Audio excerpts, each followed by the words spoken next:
yeah. This one I do with the jabata. Me, I no get time, I did da. Dada cover my face, calling me la bada. Biggie man, we know they wear abada. Tell me, man, what's it come? G-Wagon, all depend. Take your shit, ride the boat. I no fit, die for nothing. Man, what's it come? G-Wagon, all depend. They get it, ride the boat. I no fit, die for nothing. Make you no say anything when you do, they must commend it. I can't come and keep myself. So anything when you do, I they try to do on my way. I can't come and keep myself. Plenty so far we face. Just to make sure money day. But my people can go say I know one buy, I know one die, I know one payment. I want enjoy, I want job life, I want buy motor, I want build house, I still want to know. Tell me, man, what's it come? G-Wagon, all the Bentley, take your shit, right. All right, thank you very much, ladies and gentlemen. We told you it's a Friday edition, so it's always a lot of music in between, just to keep you in the right frame of mind as you prepare for the weekend. For the people that want to have a good Friday, shutting it down, I would always put you in the right mood. Well, our clubs have started arriving for the 2025 FIFA Club World Cup. Well, we'll run through some of the fixtures because the games begins this weekend, and it's going to be massive. All of the top clubs a proper representation of how much effort you've put in to maintain those points. Some you're wondering, why is there no Liverpool? Why is there no Barcelona? Why is there no Arsenal? Well, if he didn't, they didn't. All right, let's run into some of those, but let's talk about F1 first and foremost. Like we said, there is the Canadian Grand Prix this weekend, yes, and it's going to be amazing. The first practice session began not quite long, and you expect is Max Verstappen still trying to get into that one to make sure that he doesn't get any other, he doesn't run into any other trouble ahead of this weekend. Well, for Lewis Hamilton, he said he's endured a disappointing Spanish Grand Prix as he dropped backward during the race to finish sixth. That's the last time out. Well, Lewis Hamilton has admitted it was a relief to discover after his poor performance at the Spanish Grand Prix that he had been massively hindered by a technical issue with his Ferrari car. Hamilton started from 5th on the grid in Barcelona and moved up to 4th on the first lap, and then struggled badly for pace as he took the checkered flag in 6th. Opponent figure during his post-race interviews as he suggested the lack of pace was down to his driving rather than the car. But Ferrari team principal Frédéric Vasseur later said that Hamilton has been impacted by an issue with his SF20. Hamilton explained the situation and also appeared to criticize Ferrari for preventing him and Leclerc from openly discussing issues with the car. Hamilton said, unfortunately, the team don't really want us to talk about it, but we both had issues that were hindering us massively from halfway through the race. I don't know if you had that problem, but I said on the radio that it was the worst feeling the car has ever given, and it was truly so. Well, let's hope that Ferrari will gradually get themselves together. They've had only 3 podium finishes so far this season, and they are yet to win a race except the sprint that Lewis Hamilton actually won. Let's see how it goes for that particular one, but Max Verstappen has insisted that he's not going to change what he does, and it's going to still be the same way because the next caution he gets, he will be out of a race, and that would absolutely be devastating for a racer that has struggled so far this season. Verstappen said he won't change his approach time out in Spain, which means he has 11 penalty points on his super license from the last 1 year. If a driver reaches 12 penalty points over a rolling 1 year period, they are banned for the next event. Since the penalty system was introduced in 2014, only Kevin Magnussen and in 2024 has been suspended for reaching a dozen point marker. Verstappen will also will lose 2 penalty points after the Austrian Grand Prix at the end of June, but we need to come through this weekend race in Montreal since the Austria event has been unscathed. Okay, is he right? There's nothing you can do about it. We just focus ahead, try to do our best to make sure that we stay in every single time. Max Verstappen added to the written media what asked about a change of approach. I don't know. Why should I change my approach? I've been able to deliver championship trophies and I trust myself to do it so well. Lando Norris discovered the intense nature of racing Max Verstappen last year after contentious battle in Austria, US and Mexico. Norris said Max Verstappen may even fight more because he's now 49 points behind championship leader Oscar Piastri. Max is also one of the best in the world because of how he drives. I don't think anyone can argue that. I think it's quite a simple statement talking about Lando Norris. And he went on to say that what he did last weekend was obviously a little different to what he normally does. Maybe he's under pressure. Maybe he's feeling the heat of not being able to compete properly. Over 40 points is much to be between him and the leading Oscar Piastri. Okay, I will keep our fingers crossed. By Monday, I will certainly comment to give you an update on whoever it is that won the Canadian Grand Prix.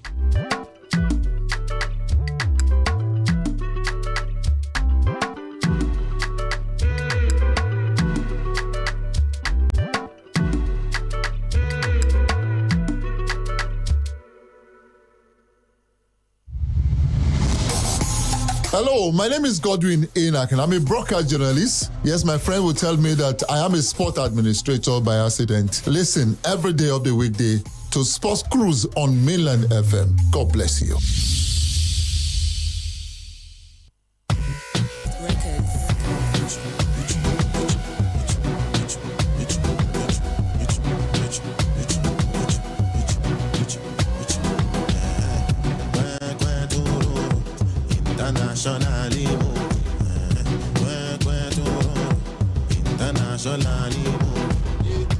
Waiting this up, when I dey hustle you dey lick lollipop. Now you dey from Robocop, but now to the reality must come out. Ask them who no know me, Oluwamana. Who want the flow, so with me Mr. Lover. I'm okay, matching the backseat, nínú Hummer. Who fell a clapping, what they don't wanna see. Alright, who no follow me around my race? If you like, say them down. See me now they do their best. Right now I don't feel like it. Daddy, come over. Mommy, come over. Daddy, come over. Mommy, come over. All right, ladies and gentlemen, don't forget, it's a new Twister Friday edition of Sports Cruise. I would always give a full artist profile. So all of the songs we play between our shows will be about our particular artist. We had Thames the week before the last, and of course, we had Solid Star the last time out. Today, it's a Burna Boy show. Next week, it could be anybody. Agbatomi, let's really talk about this old Formula One conversation. Max Verstappen is just one caution away from missing a race. 49 point adrift of Oscar Piastri at the moment. Is he really feeling the pressure? I think the last three F1 calendar is literally straight to the title. Nobody has checked him. I mean, 6 races to go, 4 races to go the last time out. It was so close that even McLaren had to win the Constructors' Championship. It was only the World Championship title that Max Verstappen delivered. But this time around, he's had only 1 win in the last 5 races, only 3 podium finishes in the last 6 races. Is this pressure really pulling up on Max Verstappen? Yeah, He's barely ever been in this situation before. Obviously, I think the pressure is already telling on him. I think at the last Grand Prix as well, I saw how that was the Spanish Grand Prix at Imola. The fact that he tried as much as possible to, do some erratic form of driving with the likes of George Russell that he actually even impeded. And he got penalized for that. By the way, the highest record for the number of penalties in a Formula 1 season is 12, and there is Max Verstappen that currently has 1.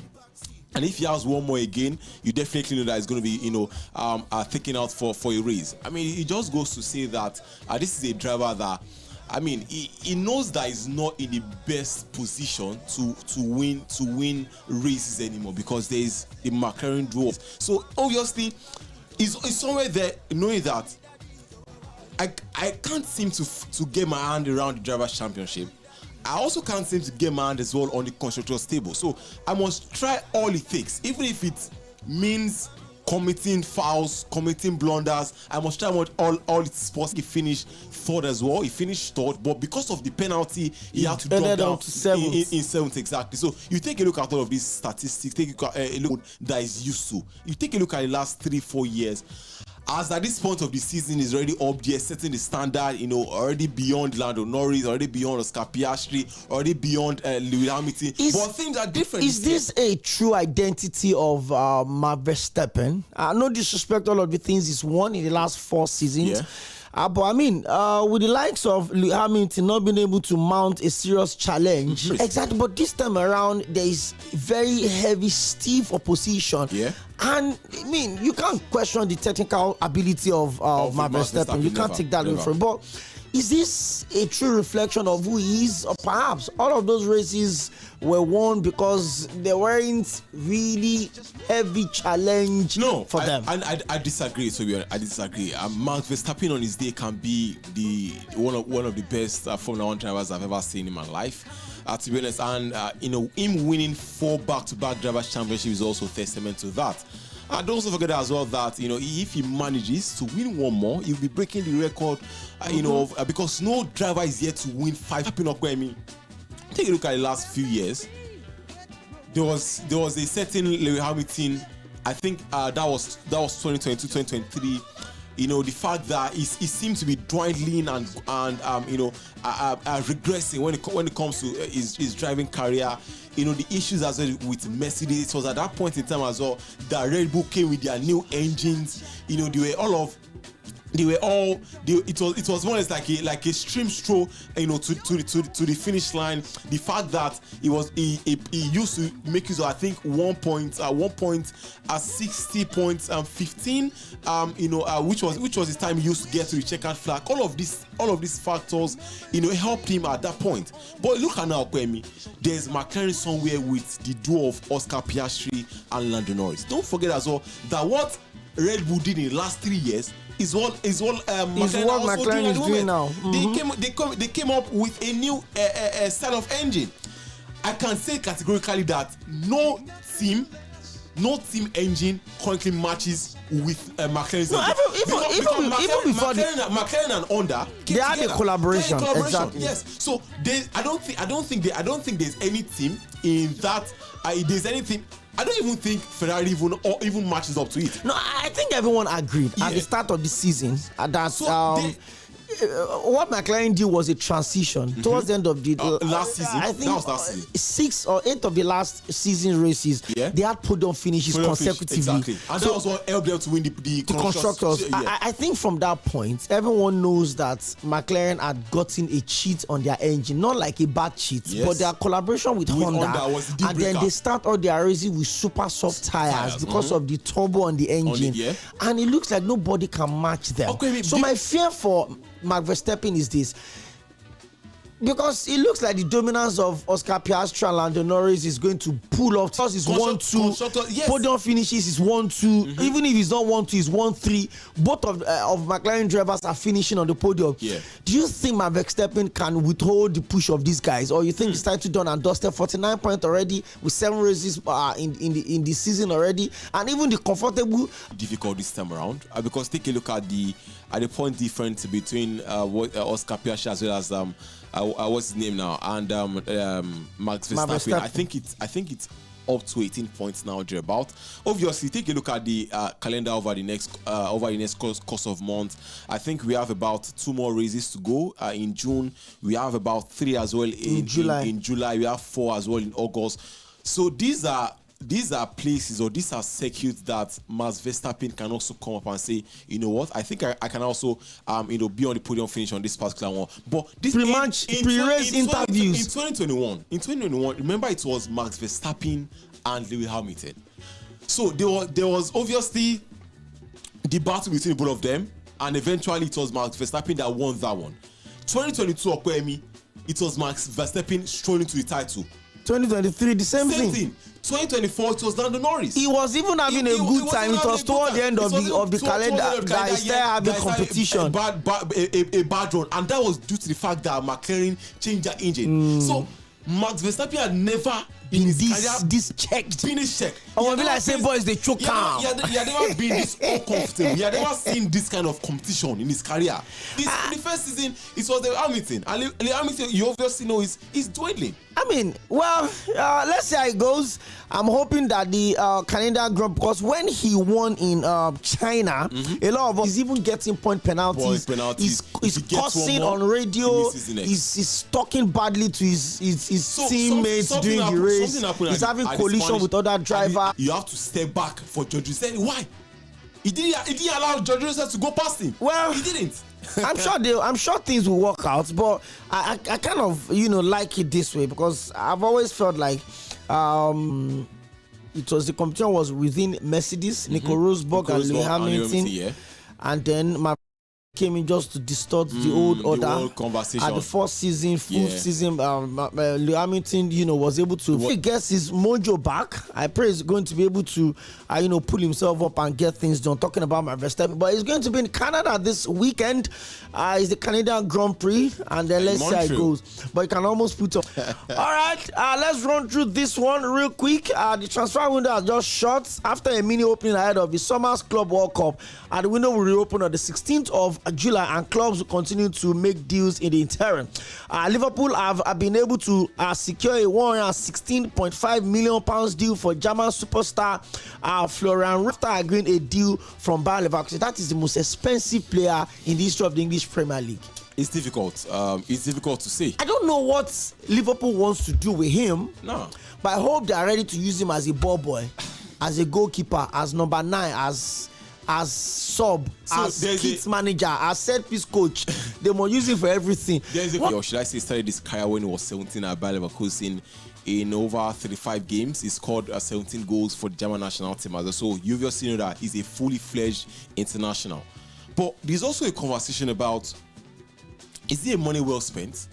We take a look at the last 7 years, the different monies that have been spent in the past. We are getting Declan Rice as well, £105 million as well. But he's living to that expectations, man. There's also Enzo Fernandez as well, 106. I know. I think 106. I know that what's his name now? Moses Caicedo is 115. He's 115. He's the most expensive until Florian Wirtz came up now. So he's just 1.5 million pounds difference. Exactly. And the both of them, I think they are still, proving their best as well. So I'm actually going somewhere, Kwemi. Please go there very quick. So that motor will not jam you. No, the thing is this. Now there is the first payment, the down payment is £100 million. Bam! Kishi's payment. That's not the first. That's not the record. If I bought Pikin, so Okwemi, you don't want to play ball. I go beat tire. So Okwemi, you now take a look at another Premier League club that spent the same amount of money in Manchester City. Manchester City have spent the same, I think, 115 to 120 million on 3 players. 3 players able to provide what these players can provide. Which players? The 3 players. Yeah, the 3 players. You don't understand. You don't understand what I said. Yeah, I'm going somewhere. For that amount, yeah, I'm going somewhere. You will do goalkeeper. I'm going somewhere. You will do ball boy. Real Madrid. Who? He's gone. So there's a Fľašovec somewhere. You see this life that on his day. I said one of the most influential This is my year we hear when I'm alive. So all of a sudden, Trent is not very influential. He was influential, not anymore. Do you know how that boy rubbished you? Do you know what it means to speak Spanish for 3 minutes on your Liverpool? Because he's been learning Spanish. He's learning Spanish. His man that led Liverpool since. I was on X yesterday night. And I saw someone the game against Manchester United at Anfield, where he said, imagine Trent spent the better days of Liverpool career learning Spanish instead of learning how to defend. Yeah, wow. And I'm very sure that Real Madrid also suffer for that next season. Because he's not going anywhere. He's not thinking of learning any other language. Well, so he's not going anywhere. So that means he's going to learn how to defend, yeah? They've not told him they want him to defend. He has a manager that also followed the same trajectory of career with him. Defense, number 12. He play defense. Okay. Can you replicate Barcelona's record? We will see. Let's take some stories. Manchester United have secured Matheus Cunha from Wolves for 6 Trafford over Tottenham Hotspur, even as his former manager Thomas Frank are taking charge in North London. Arsenal also hoping to be able to bring in Spanish midfielder Martin Zubimendi, and Mikel Arteta has made the RB Leipzig striker Benjamin Sesko their number 1 target for a striker. Chelsea, meanwhile, have been rebuffed in the effort to sign Borussia Dortmund winger Jamie Gittins. I agree personal terms, and this is June, and they're still, they're still not sure whether they will to bring him up. But let's quickly run through that story real quick. Well, don't forget you can join the conversation 0913-600-0410. Where would you want your team to strengthen? And if you've bought players, how do you think that player will settle in? For Chelsea, they brought in five different players. They brought in Delap. They've brought in Mamadou Sarr. There's that 18-year-old or 17-year-old guy that joined them from the Esteval. He's going to the CWC as well. But hey, 0913-600-0410. Arsenal fans, what are you buying? Chelsea fans. Arsenal fans, you don't even bother to call. Why are they calling? Because who are you to tell them not to call? Even if you call, Mikel Arteta will still do what he wants to. Who are you to tell them not to call? Can do what they want to do. Sometimes you don't get to value something until you lose it. Who is the team that loses? Mikel Merino, Kai Havertz. Sure, these are world-class strikers. Your mic is off. Let's take a quick break. The musical break. Bayern, Real Madrid, Inter Milan, AC Milan. Talking about AC Milan. Well, Luka Modric partook in his first training session.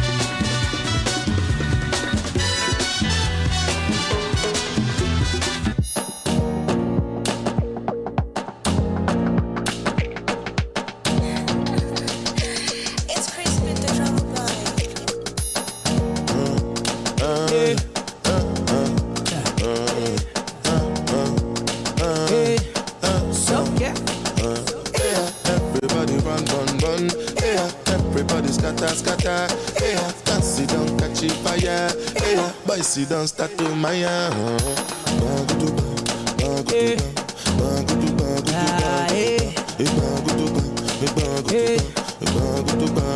money la tojo du bega de bute meta I want me kulu temper money la tojo du bega de bute meta as you enter road remember kulu temper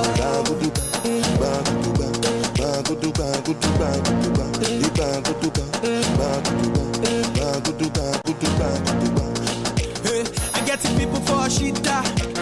I get it fine senorita. They call me young Dangote. Na na na. Hello hater, nice to meet ya. We know they wear the same nika. We know they run the same agenda. For all the people we been downgrade. Na na na. I became that nigga. Bang gudu bang, bang gudu bang, bang gudu bang gudu bang gudu bang, bang gudu bang, bang gudu bang, bang gudu bang gudu bang gudu bang. money la tojo du bega de bute meta I want me kulu temper money la tojo du bega de bute meta as you enter road remember kulu temper bang gudu bang bang gudu bang bang gudu bang gudu bang gudu bang bang gudu bang bang gudu bang bang gudu bang gudu bang gudu bang. Everybody run. Everybody scatter. Skills are Mr. Dong. The girls them know they maya. Them they call me Obio, like my name na Davido. Cause they see me for TV and I they for radio. I don't pay my dues yo. You can keep the change yo. Let the people where they owe me make them pay my money yo. Bang gudu bang, bang gudu bang, bang gudu bang, gudu bang, gudu bang, bang gudu bang, bang gudu bang, bang gudu bang, gudu bang, gudu bang. Money la go du bega de bute meta. All right, ladies and gentlemen, from Badagry to Abulegba, from Isolo to Festac, we're live with you, mainland 98.3 FM, 6 to 7 p.m. every Monday to Friday on Sports Cruise. We always run you through some of the stories and some of the sporting updates that you desire to know. Well, Tottenham also have appointed Thomas Frank as their new head coach. The Dane has signed a contract in 2028 and leaves Brentford after 7 impressive years in charge to succeed and Postecoglou at North London. Spurs sacked the Australian despite winning the Europa League for them to end the club 17 years trophy drought. For Tottenham Hotspur, it says in Thomas, we are appointing one of the most progressive and innovative head coaches that we have within team as we prepare for the season ahead. Frank would also be joined from Brentford by assistant coach Justin Cochrane, head of performance and assistant coach Chris Hoslam, and analyst Joe Newton, with Andres Jorgensen arriving from Manchester United as Thomas Frank's assistant coach. Well, moving forward, Frank takes over his side that endured his worst ever Premier League campaign last season as Tottenham finished 17th after suffering 22 defeats to record just 38 points. By the way, Heartland relegated with 42 points. Sunshine Stars Football Club of Aᴅᴇ relegated with 46 points. But Tottenham Hotspur stayed up with 38. Playing Champions League from the Championship live. Yeah. But despite our domestic woes, Spurs will be competing in the next season's Champions League after the Europa League glory repetitive game in charge of the North London club, with Spurs taking on Champions League winner PSG for the UEFA Super Cup on the 13th of August in Italy. Frank's appointment comes nearly a week after the dismissal of Ange Postecoglou, which was one of the toughest decisions the Spurs board have had to make after the ex-Celtic Bulls had won them the club's first European trophy in 41 years. Thomas Frank was the Spurs at Brentford in 2018, earning a Premier League promotion 3 years later with Championship playoff final victory at Wembley, and has established the Bees as a top-flight club despite their small budget. Thomas Frank departed Brentford to become the 5th permanent manager in 6 years. Appointed by Daniel Levy since Mauricio Pochettino, by penning a letter to supporters and thanking the club for giving him a chance to pursue his dream. He wrote, the time has come for me to move on, but even as I leave, of course, the incredible and loyal supporters, I want to extend my profound gratitude to the club for giving me the chance to pursue my dream, and for everyone involved who made the journey such a memorable one. For my family and I, it's been a privilege to be allowed to be part of such a special community. It's an experience and an adventure that would cherish with spirit, courage, and ambition at the very level of the club and amongst the fans. Say thank you, guys. See you on the other side of London. That is from new Tottenham Hotspur manager Thomas Frank. Interesting one there. Let's listen to the first signing from because he signed for Man United. He lacks ambition. Okay, as a dream come true, but says it's a dream come true to join the club that he has supported as a child. At the 20-time English champions are in the midst of the rebuilding process under Ruben Amorim, having limped home 15th position in the Premier League. They lost the Europa League final to fellow struggling Tottenham Hotspur.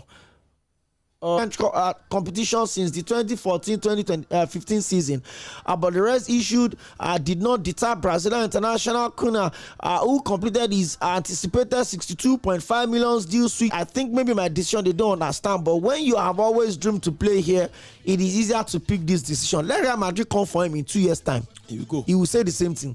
For me, no one else is like United, of course. I know it's been hard season for everyone, but I think my decision shows that this club is for me and what I believe this club can be. And of course, I will do everything that I can to manage this inside of me to play for my dream team.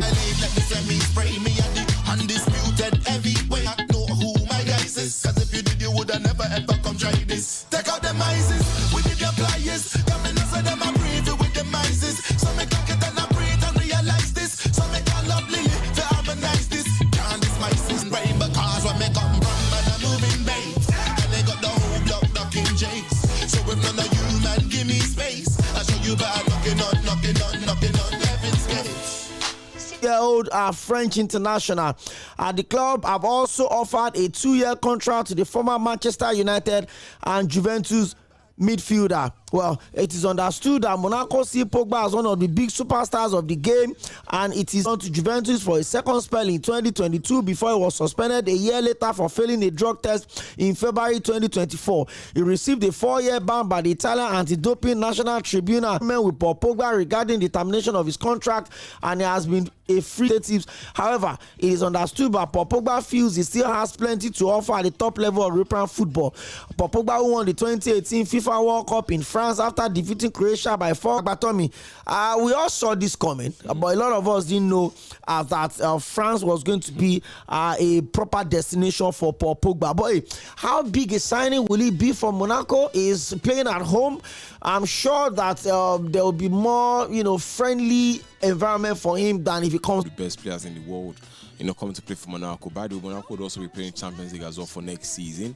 And just like you said, I think Paul Pogba also needed a friendlier environment when it comes to football. He's still, yet to get a full match fitness. So, I think he would also try as much as possible to get back to his best during the summer. He would perhaps hit the gym, do all of those fitness works ahead of the season, ahead of the Ligue 1 season resuming as well in August. But I think it's a win-win situation for both clubs as well, for both sides. For Pogba, staying at Monaco also needing a player like him.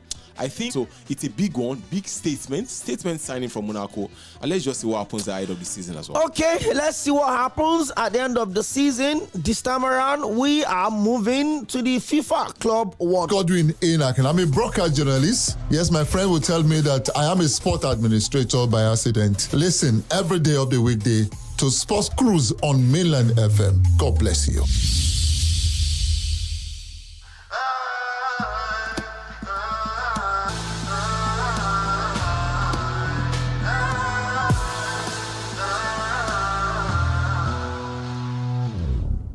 Anyway, I thought you was a G, but you're any snake. I swear that you can't come around my estate. And I go on like say you're bad and brave, because where me come from, and I'm moving bait. And they got the whole block ducking jakes. So if none of you, man, give me space. I show you by knocking on heaven's gates. Heaven's gates. What's it gonna be? Rosa.